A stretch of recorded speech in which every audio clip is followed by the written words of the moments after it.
ନା ସାଙ୍ଗମାନେ, ତ ଦେଖନ୍ତୁ ଯେଉଁମାନେ ଜିଲ୍ଲା କନେଷ୍ଟବଳକୁ ଅପେକ୍ଷା କରିକି ବସିଥିଲେ ସେମାନଙ୍କ ପାଇଁ ଫାଇନାଲି ଖୁସି ଖବର ଆସିବା ପାଇଁ ଯାଉଛି ବହୁତ ଶୀଘ୍ର। ଡିଟେଲ୍ସ ଆମେ ଡିସ୍କସନ୍ କରିବା ଜିଲ୍ଲା କନେଷ୍ଟବଳକୁ ନେଇକରି। ଆପଣମାନେ ନିହାତି ଭାବରେ ଭିଡ଼ିଓଟି ସମ୍ପୂର୍ଣ୍ଣ ଦେଖନ୍ତୁ। ଯେଉଁମାନେ ଚ୍ୟାନେଲରେ ଫାର୍ଷ୍ଟ ଟାଇମ୍ ପାଇଁ ଆସିଛନ୍ତି ଚ୍ୟାନେଲକୁ ଡେଫିନେଟଲି ସବସ୍କ୍ରାଇବ୍ କରି ରଖନ୍ତୁ। ଯାହା ବି ଅପଡ଼େଟ୍ ଆସେ ସର୍ବପ୍ରଥମେ ଆପଣମାନେ ଏହି ଚ୍ୟାନେଲ ମାଧ୍ୟମରେ ପାଇପାରିବେ। ଓକେ, ଭିଡ଼ିଓଟି ଭଲ ଲାଗୁଛି, ଇନଫର୍ମେଟିଭ୍ ଲାଗୁଛି, ନିହାତି ଭାବରେ ଗୋଟେ ଲେଖା ଲାଇକ୍ କରି ରଖନ୍ତୁ। ଓକେ, ତ ଚାଲନ୍ତୁ ଡେରି ନକରି ଆମେ ଡିଟେଲ୍ସ ଜାଣିବା। ଆଉ ଯେଉଁମାନେ OASF ହେଉ ଆଉ ଜିଲ୍ଲା କନେଷ୍ଟବଳ ପାଇଁ ପ୍ରିପାରେସନ୍ କରୁଛନ୍ତି, ମକ୍ ଟେଷ୍ଟରେ ଜଏନ୍ ହେଇକି ମକ୍ ଟେଷ୍ଟ ପ୍ରାକ୍ଟିସ୍ କରିପାରିବେ।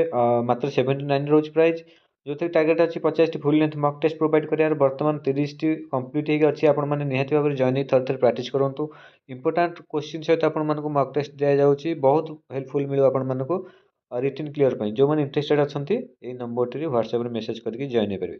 ତା ଛଡ଼ା ତା ଦେହରେ ଆପଣମାନଙ୍କର ଏକ୍ସଟ୍ରା ମ୍ୟାଟେରିଆଲ୍ ଯେଉଁଟାକି ଆପଣମାନଙ୍କର ପ୍ରିଭିୟସ୍ ଇୟର୍ କ୍ୱେଶ୍ଚିନ୍ ହେଉ, ଇମ୍ପୋର୍ଟାଣ୍ଟ ନୋଟ୍ସ ଗୁଡ଼ା ହେଉ, ତ ସବୁ କିଛି ପ୍ରୋଭାଇଡ଼ ହେଉଛି। ତ ଥରେ ଜଏନ୍ ହେଇକି ଆପଣମାନେ ଦେଖନ୍ତୁ, ନିହାତି ଭାବରେ ହେଲ୍ପଫୁଲ୍ ମିଳିବ। ଓକେ, ଯିବା ଡିଟେଲ୍ସ ଉପରକୁ।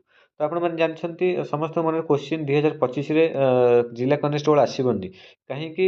ଏଇ କ୍ୱେଶ୍ଚିନ୍ଟା ସମସ୍ତଙ୍କ ମନରେ ଥିଲା ନା, ଯେଉଁ ଗୋଟେ ଓଡ଼ିଶା ୟୁନିଫର୍ମ ଷ୍ଟାଫ୍ ସିଲେକ୍ସନ୍ ଯେଉଁ କମିଟି ଗଠନ ହେଇଥିଲା ଆପଣମାନଙ୍କର, ତ ସମସ୍ତଙ୍କ ମନରେ କ୍ୱେଶ୍ଚିନ୍ ସେଇଟା ଆପଣମାନଙ୍କର ସେ ସଂସ୍ଥାଟା ତିଆରି ହେଇକରି ଏକ୍ଜାମ୍ କରାଇଲା ସବୁ ଲେଟ୍ ହେବ। ତ ସେଇ ଚିନ୍ତାଧାରାଟା ଆପଣମାନଙ୍କ ମନରେ ଥିଲା, ସେଥିପାଇଁ ସମସ୍ତେ ଡିମୋଟିଭେଟ୍ ହେଇଯାଇଥିଲେ। ତ ମୁଁ ଆପଣଙ୍କୁ ଏ ଭିଡ଼ିଓ ମାଧ୍ୟମରେ ଜଣେଇବି, ଖୁସି ଖବର ଦେବି। ତ ଯେଉଁ ନୂଆ ବୋର୍ଡ଼ ଯେଉଁ ଗଠନ ପାଇଁ ଆପଣମାନଙ୍କ ସରକାର ଏବେ ଯେଉଁ ଡିକ୍ଲେୟାର କରିଥିଲେ, ସେ ବୋର୍ଡ଼ ଆପଣମାନଙ୍କର କନେଷ୍ଟବଳ ଏକ୍ଜାମ୍ କରିବ ହିଁ ନାହିଁ। କିଏ କରିବ ନା OPSSB, ଯିଏ ପୂର୍ବରୁ କରିଥିଲା ଆପଣମାନଙ୍କର Odisha police state selection board. Okay, ତ ଇଏ ଆପଣମାନଙ୍କର କନେଷ୍ଟବଳ ଏକ୍ଜାମ୍ କରିବ ଆଉ ଖୁବ୍ ଶୀଘ୍ର ସର୍ଟ ନୋଟିସ୍ କାଢ଼ିବ। ଆପଣମାନେ ଗୋଟେ ସପ୍ତାହ ଅପେକ୍ଷା କରନ୍ତୁ, ଦେଖିପାରିବେ। ଓକେ, ତ ଏହା ରହିଲା କଥା ଆପଣମାନଙ୍କର। କାହିଁକି କହୁଛି ଏ କଥା ନା, ଆପଣମାନେ ଦେଖନ୍ତୁ ଫରେଷ୍ଟ ଗାର୍ଡ଼ ହେଉ, ଏକ୍ସାଇଜ୍ କନେଷ୍ଟବଳ ହେଉ, ସିଏ ବି ଆପଣମାନଙ୍କର ୟୁନିଫର୍ମ ସର୍ଭିସ୍। ଓକେ, ତ ତା ପାଇଁ OAAS ଦ୍ୱାରା ନୋଟିସ୍ ଜାରି ହେଇସାରିଛି। ତା'ର ଅନଲାଇନ୍ ଫର୍ମ ଆଉ 4-5 ଦିନ ପରେ ଆପଣମାନଙ୍କର ଷ୍ଟାର୍ଟ ହେଇଯିବ। ତ ସେମ୍ ଆପଣମାନଙ୍କର ଜିଲ୍ଲା କନେଷ୍ଟବଳ ଏସବୁ ଆପଣମାନଙ୍କର 2025 ରିକ୍ରୁଟମେଣ୍ଟ ପାଇଁ ରହିଥିଲା, ଆପଣମାନଙ୍କ 2025ରେ ଆସିବ, OPSSB ଦ୍ୱାରା କରାଇବ।